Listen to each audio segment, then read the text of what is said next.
In 2015, U.S. farmers grew 13.6 billion bushels, or 345 million metric tons of corn. While it was not a record crop, it was still a large, high-quality harvest. As Arkansas farmer Tommy Young looks towards planting this year's crop, he reminisces about last year's growing season. And even though last year things were hard for us, it seemed like it was just a hard year to get things done, and it just seemed like everything was bombarding us by the weather, but we still had a good crop. And so I think what motivates me is just the look to having a good yield and a good crop. In order to have those good yields and crops, farmers like Gary Porter from Missouri closely examine their soil sample results. Last fall we pulled soil samples on all of our farms, so we got soil samples for all of our fields.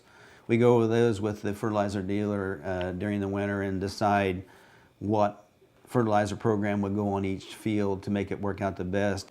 Further north in Wisconsin, farmer Casey Kelleher begins making planting decisions the fall prior to planting. We make our planting decisions in the fall when we're getting ready to spread the fertilizer how we're going to plant. Casey is not alone, with Tommy actually doing some tillage and field work in the fall prior to planting. Actually, the first time the prep starts for our corn fields starts in the fall of the year prior to the planting in the spring. And if it happens to be a dry fall, then we subsoil our land, in other words, deep till, and then we will smooth it and make it ready to put and install what we refer to as beds to plant the corn on in the spring. Farmers also choose the seed variety for spring plant during the fall and winter. Ryan Wagner, a farmer in South Dakota, discusses how he chooses the seed traits he plants on his fields. We choose what hybrids we plant and what biotech traits are in those hybrids based on our agronomist recommendations. We don't have a huge rootworm problem around here, so a lot of it is more based around protecting that corn ear from corn earworm. So a lot of the times we choose what hybrids work best here based on past history and then whatever traits come along with that. However, these traits have more benefits than just pest control. Biotech traits that we use have given us a lot more options as far as controlling pests, and yes, it has improved yields over the past few years just based on improvements in the hybrids and then the biotech traits that come in those hybrids.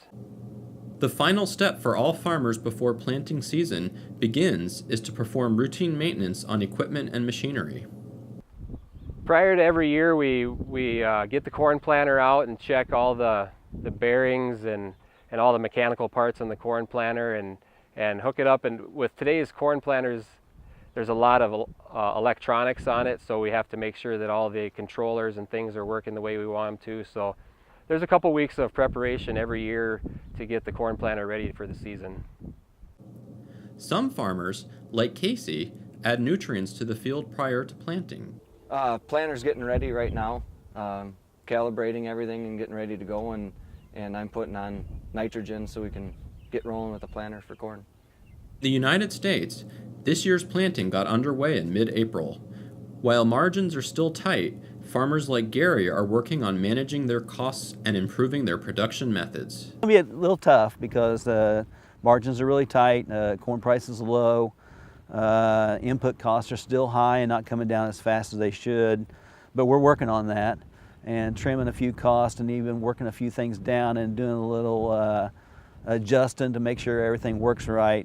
We don't want to sacrifice any yield, but we're trying to just do a better job of farming, actually, to put less on and get more out of it. And so we're hoping to get this corn crop planted in a timely fashion, get it up, get it weed free, and get it on its road, so hopefully we get timely rains during the summer and we can have a great harvest this fall.